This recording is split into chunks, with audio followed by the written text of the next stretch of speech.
de carne e sangue que temos de lutar, mas sim contra os principados e poderios, contra os príncipes deste mundo de trevas, contra os exércitos espirituais da maldade nas regiões celestiais. Por isso, tomai toda a armadura de Deus, para que possais resistir firmes no dia mau, e havendo feito tudo, permanecer firmes.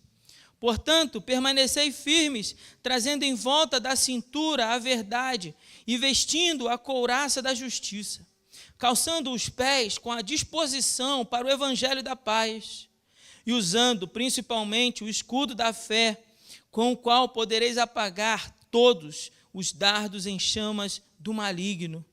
Tomai também o capacete da salvação e a espada do Espírito, que é a palavra de Deus, com toda oração e súplica, orando em todo o tempo no Espírito, e para isso mesmo, vigiando com toda perseverança e súplica por todos os santos, e também por mim, para que a palavra me seja dada quando eu abrir a boca, para que possa, com ousadia, tornar conhecido o mistério do Evangelho, pelo qual sou embaixador na prisão, para que nele eu tenha coragem para falar como devo. Amém? Mantenha sua Bíblia aberta, mas feche novamente seus olhos, Pai, em nome de Jesus.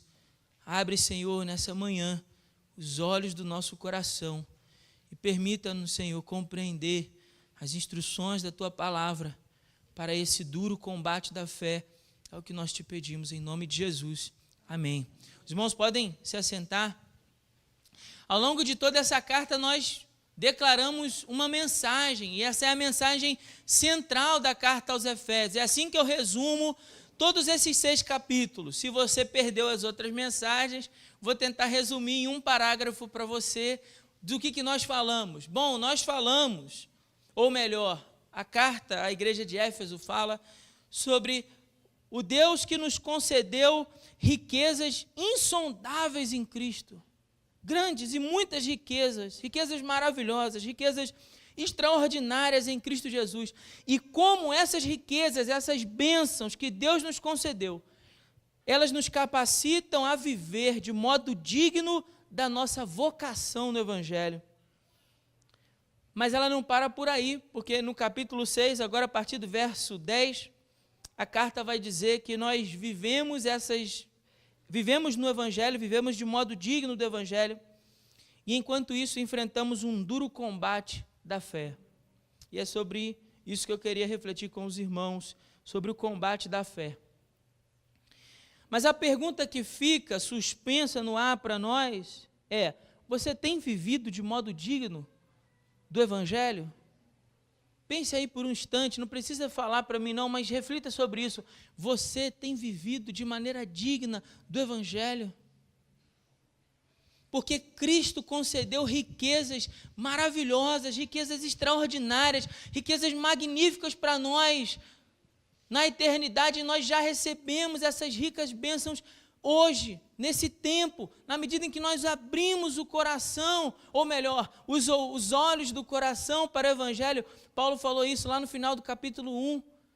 E os olhos do coração abertos para percebermos que nós somos o povo mais rico dessa terra. Não de riquezas materiais que poderiam ser roubadas por um ladrão, ou riquezas que poderiam ser consumidas com o tempo.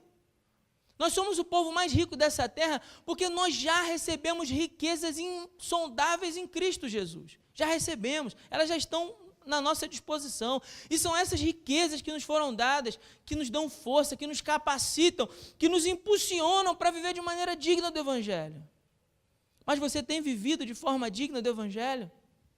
Você tem caminhado, como eu fiz essa encenação aqui de propósito com você várias vezes ao longo dessa carta, as riquezas que nós recebemos e que nos impulsionam a caminhar. E aí Paulo usa a expressão verbo andar várias vezes. E você tem andado de forma digna desse Evangelho. Aí você diz: pastor, isso tem sido difícil. Pastor, é uma luta. Pastor, você não sabe da guerra que eu passo, dos ataques, das ciladas, das armadilhas do diabo. Não é assim? Bom, todos nós. É por isso que Paulo termina a carta dizendo: ora, igreja, essa luta será difícil. Andar de maneira digna do Evangelho será muitas vezes um combate de vida ou morte. Será um duro combate, um combate da fé. Ou você acha que Paulo termina a carta falando de guerra, e de luta e de armadura à toa? Não, o apóstolo não escondeu a verdade do Evangelho para a igreja em nenhum momento. Ele está declarando para mim e para você, ora, Deus nos abençoou com toda a sorte de bênçãos espirituais, capítulo 1, versos de 13 a 14, para que vocês possam andar de modo digno com que foram chamados, capítulo 4, verso 1. Mas enquanto você anda, você luta, porque a vida cristã é uma batalha, e essa é uma realidade que cada crente precisa acordar. Irmão, no nome de Jesus, você não cai em ciladas do diabo à toa. Você não é afligido com dúvidas por todos os lados à toa. As dúvidas, as setas inflamadas do maligno, os duros ataques na sua mente, para que você possa sucumbir a esse confronto, não é à toa. Então vivemos num tempo como igreja, aonde flertamos entre dois extremos e os dois são negativos. Há o extremo daqueles que dizem, não se preocupe com isso não, esquece esse negócio de batalha espiritual, isso é coisa da carochinha, isso é mentira, o diabo nem existe. Isso está errado, porque o texto diz que há para nós um inimigo. Há para nós um inimigo, ele disse, para que eu e você possamos resistir, revestivos de toda a armadura de Deus. Lembra que o apóstolo nos disse, lá no capítulo 4, que nós precisamos nos revestir de um novo homem. E eu falei para vocês aqui, esse novo homem é como se fosse uma nova roupa. Não é isso? Você deixou o velho homem, você se despiu do velho homem, renovou o seu entendimento pela palavra de Deus, e agora você se revestiu de um novo homem, uma nova roupa. E agora ele fala assim, não, agora sobre essa nova roupa, vista também uma armadura. Bom, peraí, para que o apóstolo vai dizer para a gente vestir uma armadura, se a gente não vai para uma guerra? Faz sentido? Para que você vestiria uma armadura se não tiver um combate? Faz sentido?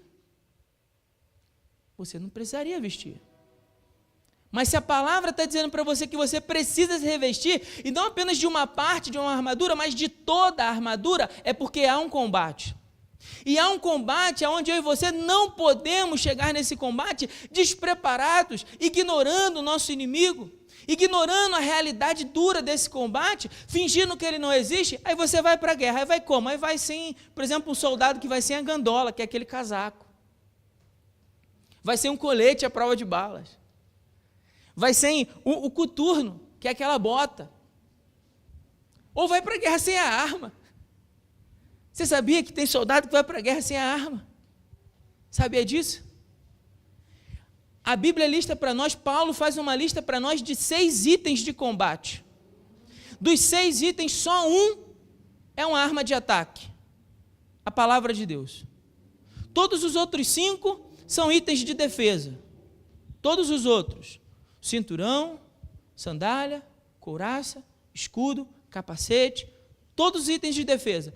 Um item de ataque, a palavra. Você tem dúvida que tem soldado que vai para a guerra sem a arma? Não seria ridículo para você ver um filme de guerra?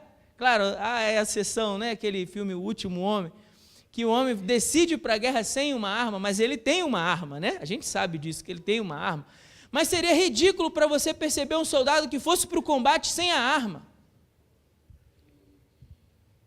Assim como também seria ridículo um soldado que vai para a batalha ignorando a realidade de que ele tem um inimigo. E muitos crentes vivem a vida cristã sem a realidade de encarar a verdade que você tem um inimigo que luta dia e noite para acabar com a sua vida, para te fazer desviar do caminho, para lançar sobre você dúvidas, dardos inflamados. E há também o outro extremo. Há o outro extremo de uma outra realidade, onde crentes falam o tempo todo de batalha espiritual, o inimigo está em todos os lugares para esse tipo de crente, e esses crentes vão falar sobre o diabo o tempo todo. O tempo todo o inimigo está lá nessas igrejas, o inimigo é assunto principal dos sermões, e aí vai falar de diabo isso e aquilo outro, e o inimigo está no cartão de crédito, né? Não é você que gastou mal, não, é o inimigo. Pastor, o inimigo está se levantando. Por quê, meu irmão? Porque eu estou com uma dívida enorme. Obrigado aqui aos irmãos.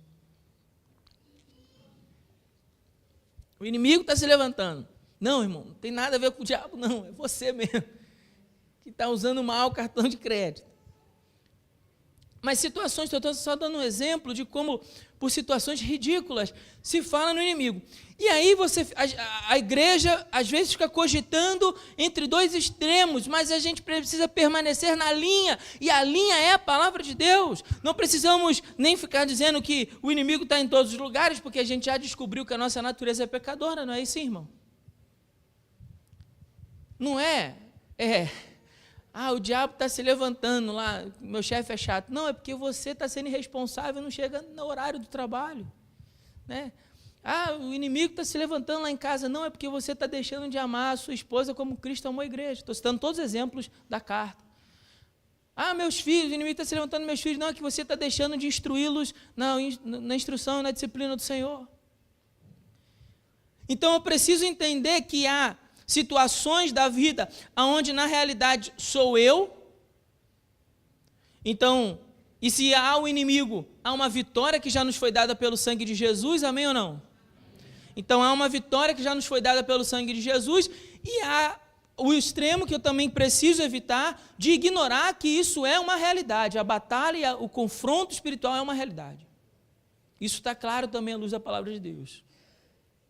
Então, diante dessa verdade, Paulo, ele vai dar três orientações, três conjuntos, né, de orientações. A primeira orientação é sobre o combate em si, sobre a luta em si que nós enfrentamos. Veja aí os versos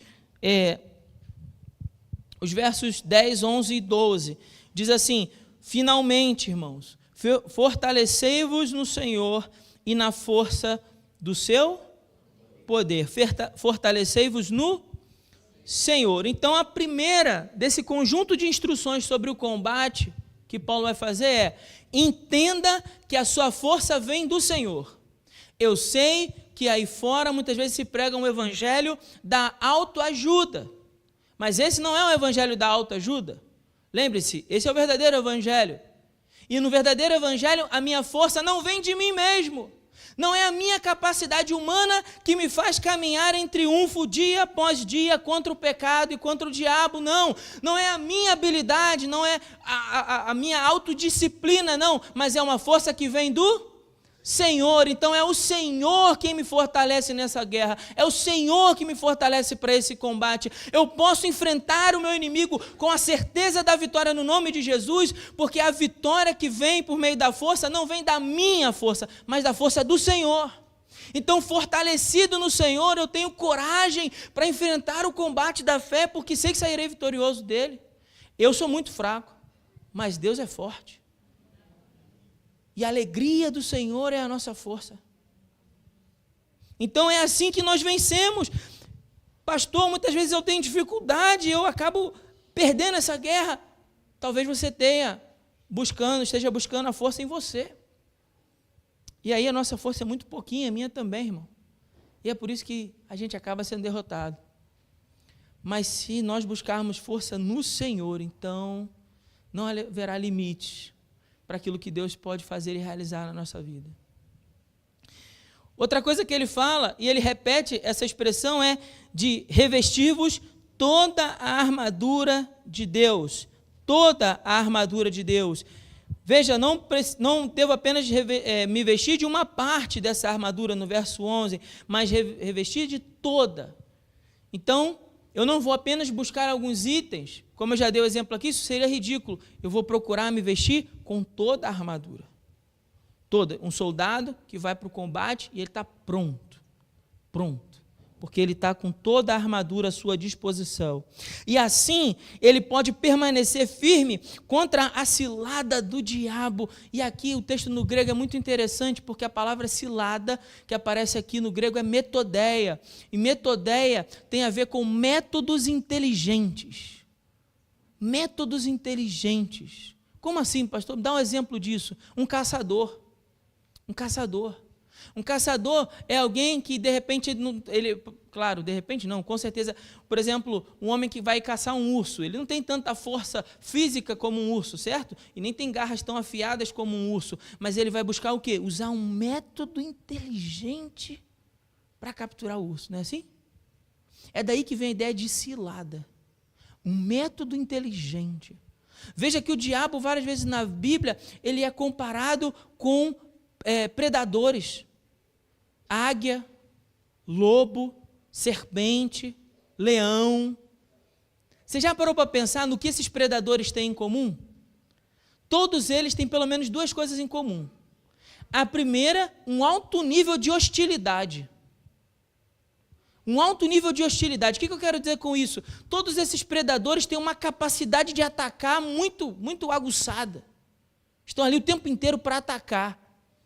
São predadores que estão a pleno preparo para dar um ataque. Uma serpente, uma águia, um lobo, um leão. E também predadores extremamente astutos. Astutos. Por quê? Porque não são predadores apenas que se baseiam nessa capacidade de hostilidade, mas que usam, de certa forma, uma inteligência, né? Uma sabedoria da própria natureza deles para poder capturar as suas presas. Você acha que a Bíblia ia comparar o diabo a esses predadores à toa? Sem uma razão? Você acha que a Bíblia ia chamar o diabo de leão à toa? Para elogiá-lo? De lobo? Jesus ia chamar ele de lobo à toa? Para elogiá-lo? Não, porque sabe que ele é hostil e astuto e usa de ciladas para capturar. Então eu e você precisamos perceber isso. Existem ciladas no caminho, métodos inteligentes, e para que eu possa resistir a essas ciladas, eu preciso me vestir de toda a armadura. Pois não é contra carne e sangue que temos de lutar, mas sim contra os principados e poderios, contra os príncipes deste mundo de trevas, contra os exércitos espirituais da maldade nas regiões celestiais. Irmãos, esse é um texto que, como igreja, nesse tempo, a gente precisa resgatar. Porque a nossa luta não é contra pessoas. Não lutamos contra pessoas. Porque o governo desse país ou daquele outro país está perseguindo o evangelho. Sempre foi assim. Quando foi diferente na história da igreja? Aquele homem, Não, os homens podem ser instrumentos nas mãos do diabo. Mas a nossa luta não é contra esses homens.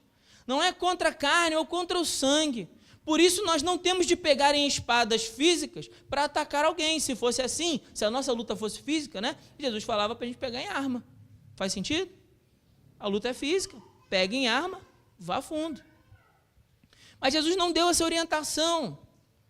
Por quê? Porque essa orientação não cabia. A luta não é física. Não é contra pessoas. Não é contra pessoas.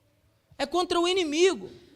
E o inimigo, é claro que muitas vezes vai usar a boca, as mãos, os pés, a mente, as capacidades humanas dessas pessoas. Mas a nossa luta não é contra pessoas. Essa é uma luta espiritual. Isso precisa ficar claro, porque a gente vive uma espécie de fanatismo religioso nesse tempo,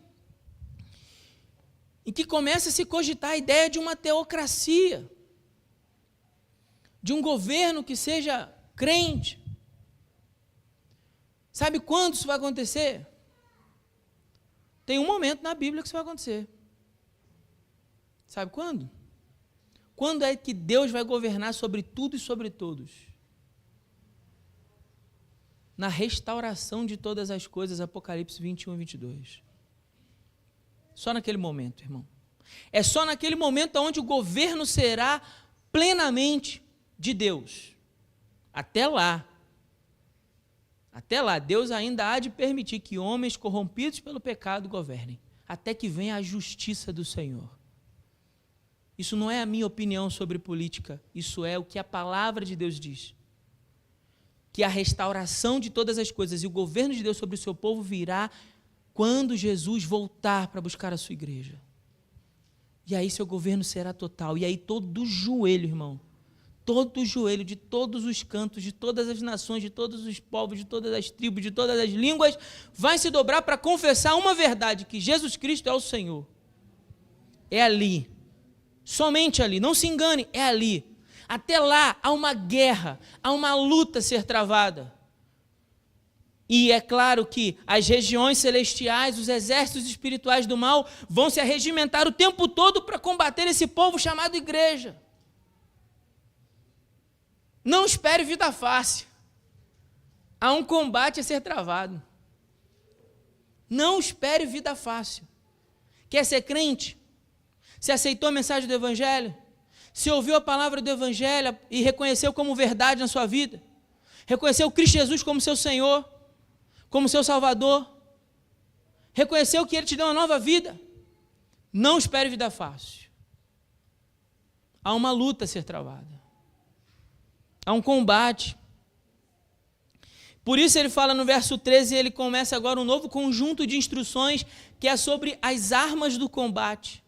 Primeiro ele fala do combate, depois ele fala das armas do combate e ele diz: por isso tomai toda a armadura de Deus para que possais resistir no dia mal. Possa resistir no dia mal. Lembra que eu falei que o diabo é astuto? Lembra? Então muitas vezes ele vai esperar o dia bom para atacar você? Não, irmão, lembra? Hostilidade, astúcia. Então ele espera o dia mau. Espera o dia mau se aproximar. E aí quando vem o dia mau, vem também as armadilhas. Mas ele está dando para nós um caminho para superar isso. Ele diz: olha, tomai toda a armadura de Deus. É assim que você supera. Para que você possa passar pelo dia mau e permanecer firmes. Final do verso 13, permanecer firmes. Verso 14, portanto, permanecei firmes. Como é que eu faço isso, Paulo? Trazendo em volta da cintura a verdade, o cinturão da verdade, o cinto da verdade.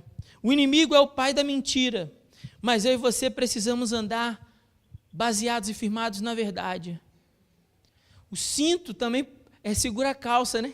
Para que a calça não cair, e aí todo mundo vai ver a sua vergonha. Todo mundo vai ver a sua intimidade, não é assim? Mas alguém está com o cinto da verdade, tem perigo de ver a intimidade? Tem não. Deu para entender o que eu quero dizer? Vou tentar falar de outro jeito. A sua vida íntima, privada, é pautada e firmada na verdade? Fique tranquilo, não tem perigo de suas calças caírem, não. Elas estão firmadas, na verdade. Há um detalhe: onde é que fica a espada mesmo? A espada fica presa aonde? No cinto. Só alguém que tem uma vida íntima, uma vida particular, pautada na verdade do Evangelho. Veja o que eu estou dizendo: uma vida íntima, não uma vida pública, mas uma vida íntima. E alguém que tem uma vida íntima, pautada na verdade, tem onde segurar a espada da verdade.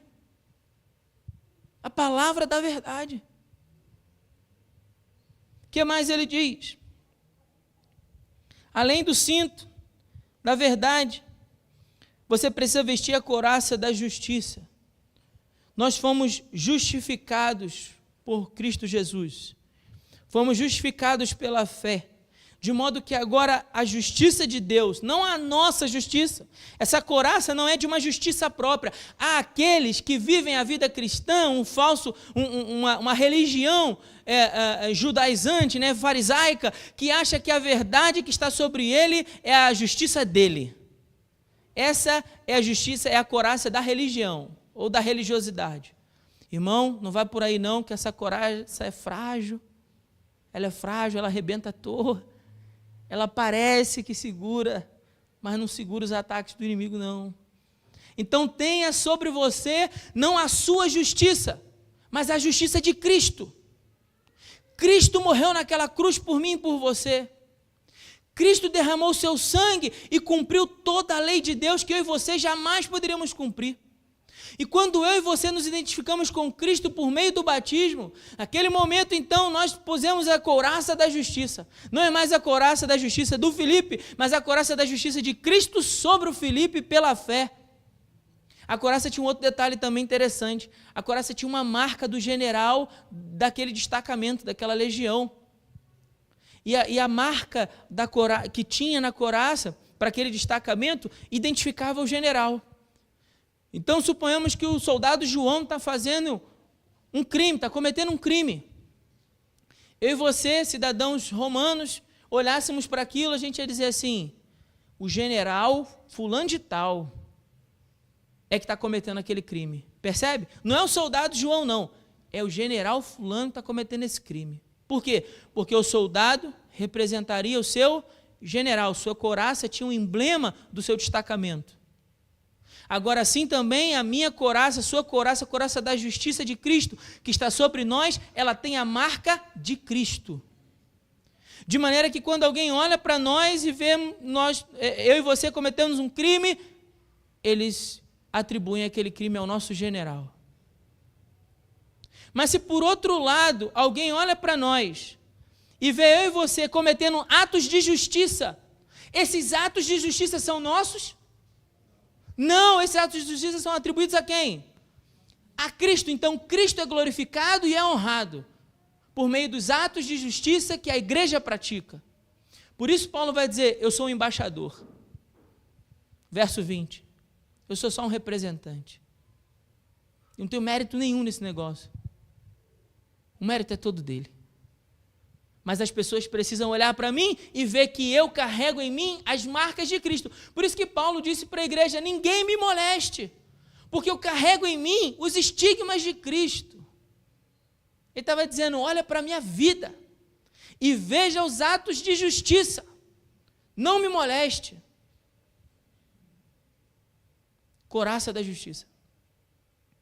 Tenho que correr, só estou no segundo. Vamos lá. Calçando os pés com a disposição para o evangelho da paz. Fazer uma longa caminhada é muito difícil sem sandálias, né?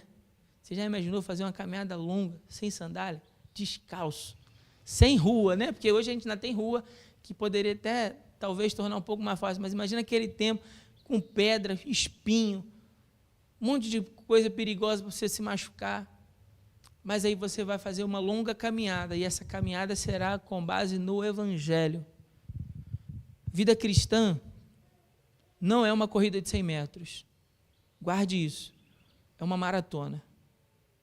Você dosa a energia para correr uma grande corrida. Guarde isso, meu irmão, minha irmã. Se eu puder contribuir em algo na sua vida essa manhã, entenda isso. Vida cristã é uma maratona. Não é um tiro de 100 metros. E enquanto nós fazemos esse tiro longo, eu e você devemos ir lançando a boa semente do Evangelho de Cristo por onde a gente passar. Bom, vamos avançar. E usando principalmente o escudo da fé, com o qual podeis apagar todos os dardos em chamas do maligno. A expressão interessante, né? Um escudo para segurar os dardos, as flechas em chamas do maligno. São as mentiras e os ataques, as palavras que Satanás lança para nos fazer desistir, porque essa ideia de fé é uma ideia de fé perseverante, é uma ideia de fé que resiste, é uma ideia de fé que sobrevive à prova do tempo e aos ataques do diabo. É essa fé que Deus deseja para mim e para você. Uma fé que seja capaz de segurar aos duros ataques do inimigo. É essa fé. Não é uma fé frívola. Não é uma fé pequena. Não é uma fé mesquinha, onde a minha religião, o meu relacionamento com Deus se baseia na minha vida apenas. Ou a minha relação com Deus, ela se baseia a um costume, talvez, quem sabe, para aliviar um pouco a consciência de vir à igreja num domingo. E há quem diga que pela manhã ou à noite, mas os dois, depois da pandemia, quase não se pensa mais nisso, né? Ir à igreja pela manhã e à noite, depois da pandemia, é quase que um negócio espetacular, né? E há muitos que vão limitar a sua relação com Deus a apenas esse momento aí. Sua fé é pequena, irmão. É por isso que a sua fé é pequena. Me ouça com muito carinho, com muito amor, mas se atente ao que eu estou dizendo a você. Se a sua fé se limita ao ambiente religioso, sua fé vai ser pequena quando esses ataques, essa chuva de flechas vier sobre você. Coitado de você. Mas se a sua relação com Deus tem sido nutrida dia após dia, na oração e na palavra e na oração, oração e palavra, palavra e oração, quando vierem os ataques, fique tranquilo. Pode vir a chuva que for sobre você. Você vai permanecer firme. Aí você é um escudo poderoso chamado fé. O justo viverá pela fé. Mais um item ele diz: tomai também o capacete da salvação. Capacete da salvação. E esse é um item que vale a pena a gente falar sobre nesse tempo da igreja, porque em muitos lugares tidos como igreja, o evangelho que se prega é um evangelho cuja salvação é obtida pelas obras humanas, ou numa espécie de hipergraça, onde você pode viver de qualquer jeito que Deus vai te abençoar mesmo assim. Então, muitos erros sobre soterologia. Soterologia é uma palavra difícil, que a gente aprende no seminário, mas soterologia é a ideia, a doutrina que fala sobre salvação. E existem muitas perspectivas sobre soterologia pelo mundo evangélico aí afora. Há aquela soterologia do legalismo que vai dizer, não, se você vir à reunião, se você fizer o sacrifício, se você participar do culto, se você fizer o propósito, se você fizer o jejum, se você fizer isso, então Deus vai te salvar. É o legalismo. Como se o sacrifício de Jesus não fosse suficiente para nos salvar. Você precisa, além do sacrifício, de mais alguma coisa. Por outro lado, há um evangelho liberal, onde está tudo bem você viver de qualquer jeito, porque Deus não está nem preocupado com isso, Jesus já perdoou todos os seus pecados, pode viver de qualquer jeito, aí você tem uma vida sem vergonha. Isso também não é salvação, você vai para o inferno. Salvação é a ideia de que Cristo, então, me salvou pela sua obra redentora, propiciatória, substitutiva na cruz. O que isso quer dizer, pastor, essas palavras difíceis? Primeiro, Cristo se oferece pelo pecador, ninguém o força, mas ele se dá, então ele propicia um sacrifício. É substitutivo porque ele toma o meu lugar, o lugar era meu, e é redentora porque através desse sacrifício ele me liberta, ele compra a minha liberdade. Isso é evangelho, isso é salvação. E aí essa salvação que eu recebi faz com que eu e você andemos agora em novidade de vida. Isso é evangelho. Então o capacete da salvação, sabe por quê? Por causa desse tanto de ideias. A fé vem pelo ouvir, mas tem muita mentira que também vem pelo ouvir e nos desvirtuam da doutrina correta. Então Paulo está dizendo, aquilo que vocês aprenderam precisa estar protegido para que não venha um enganador e ludibrie vocês. Enganem vocês, e ensinem um falso evangelho. Então se protejam com o capacete. Protejam. Se protejam da doutrina correta. E ele termina essa armadura falando da espada. Não tem outro item de ataque, apenas esse, porque a palavra de Deus é suficiente. Não precisamos. Paulo podia ter dado uma lista. Leva também o arco e flecha. Leva também a lança. Leva, quem sabe, uma funda, como Davi, para vocês matarem os Golias. Não podia ter feito uma lista. Todos esses itens usados naquele tempo. Falou mais algum aí? Tem mais algum na sua palavra? Na sua Bíblia? Tem outro item? Tem não. Porque o único item que você precisamos é o mesmo que esteve nas mãos de Jesus, quando ele lá no deserto faz um verdadeiro duelo de espadachins e prova que a palavra de Deus é suficiente.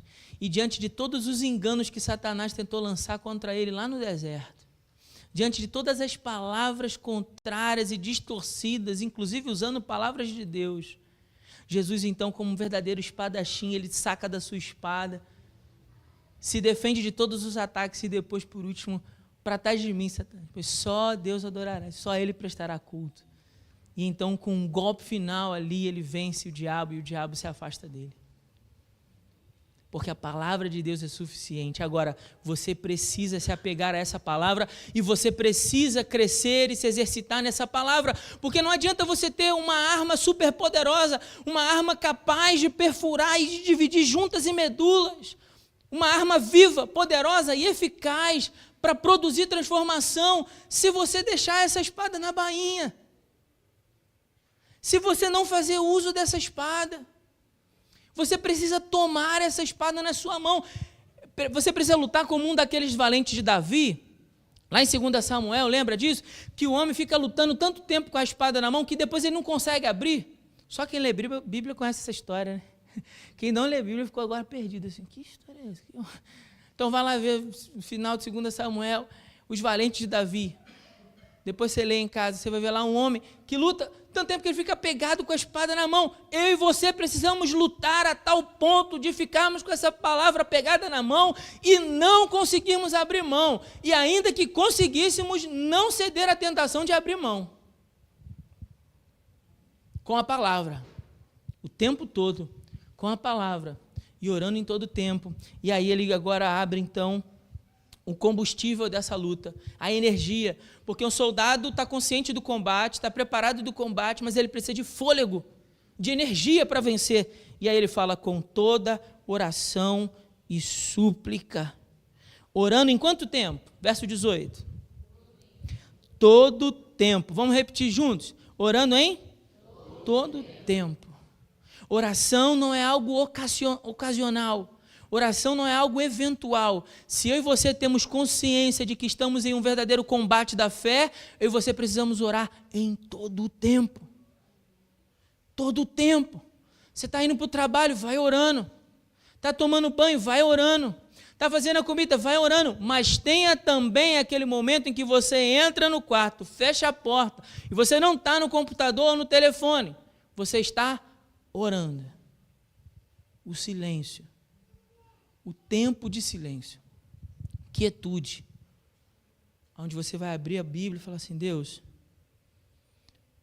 hoje eu vou orar, mas não significa que você é eu que vou dizer. Vou repetir para você prestar bem atenção no que eu vou dizer. Ó. Senhor, hoje eu vou orar, mas não significa que hoje vai ser o que eu vou dizer. Então eu vou abrir aqui a sua palavra, Senhor, e que o Senhor fale comigo. E eu vou ficar aqui quietinho, Senhor. Eu não vou te pedir nada. Eu vou ficar aqui quietinho. E eu vou esperar o Senhor falar comigo. Eu vou ficar aqui um tempo. E se o Senhor quiser falar, fala, Senhor, porque o teu servo ouve. Representa mais do que uma atitude, representa um desejo coração. Fala, Senhor, porque o teu servo ouve. Mas ore também por mim. Ore por mim, igreja.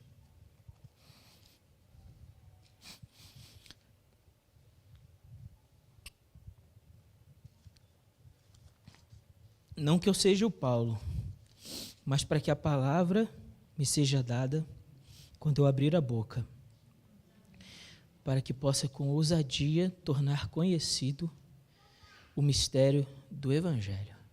Oramos pela igreja, para que a igreja torne conhecido não o seu nome, não o nome do seu pastor, ministério fulano de tal, reunião do profeta fulano de tal, não, mas para que a igreja torne conhecido o nome de Jesus.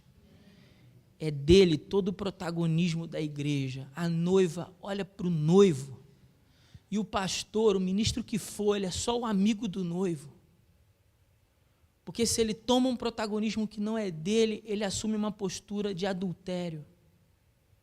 Quem chama a igreja para si está cometendo adultério. Nós somos os amigos do noivo. Nossa tarefa é fazer com que a igreja olhe para o noivo, se apaixone pelo noivo, deseje o noivo, agarre o noivo e não abra mão de estar apegada ao noivo. Não ao pastor, ao ministro, ao diácono, a quem for. A igreja deve caminhar apegada ao noivo, apaixonada, encantada, não pelo seu pastor não, mas pelo noivo. É o noivo que você deve amar. É o noivo que você deve se ajoelhar e dizer: Jesus, eu te amo. Eu te amo. Eu quero que o Senhor seja o primeiro pensamento quando eu acordo e o último quando eu vou dormir. Eu quero desejar o Senhor mais do que eu desejo as coisas, mais do que eu desejo as bênçãos, mais do que eu desejo o ouro, a prata, os sonhos, os planos realizados. Eu quero desejar o Senhor. Deseje o noivo. Se apaixone pelo noivo. Não perca o amor e a paixão que você tem pelo noivo. À noite a gente vai falar disso. Então já deixo o convite para você às 19 horas. A gente vai falar sobre o amor ao noivo, que a igreja de Éfeso infelizmente perdeu. E por último ele fala: pelo qual eu sou embaixador. Paulo há uma consciência da representação que ele tem como embaixador de Cristo. Então ele fala: olha, eu sou embaixador, eu sou um representante desse Jesus, um representante. Na prisão. Estou preso. Prenderam o apóstolo. Prenderam o apóstolo e agora, igreja? Perdemos. O que fazer? Paulo está dizendo: não. As pessoas podem prender o mensageiro, mas jamais prenderão a mensagem. As pessoas podem atacar o mensageiro, mas jamais poderão contradizer a mensagem. Guarde isso aí no seu coração e tenha coragem para falar do Evangelho como você deve. É um dever falar do Evangelho. E não falar do Evangelho de qualquer forma, mas falar como se deve. Então fale do Evangelho como você deve. Viva de modo digno do chamado que você recebeu em Cristo Jesus, porque Ele já concedeu a você ricas bênçãos para te ajudar nessa caminhada.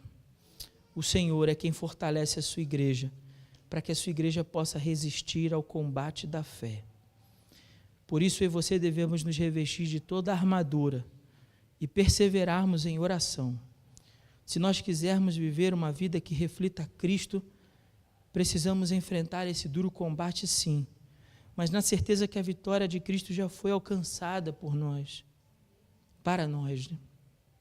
E por isso eu e você devemos confiar não no nosso poder, mas no poder que vem do Senhor, no poder que vem do Evangelho e nas bênçãos que nós já recebemos no Evangelho, para que assim possamos viver de modo digno da vocação, enquanto passamos pelo duro combate da fé.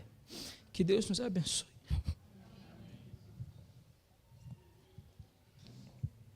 Quero estragar o momento, não. Quero chamar aqui o Renan, então, o Paulinho, a família, os familiares, pai também da Paulinha, seus familiares, seu pai, seu irmão,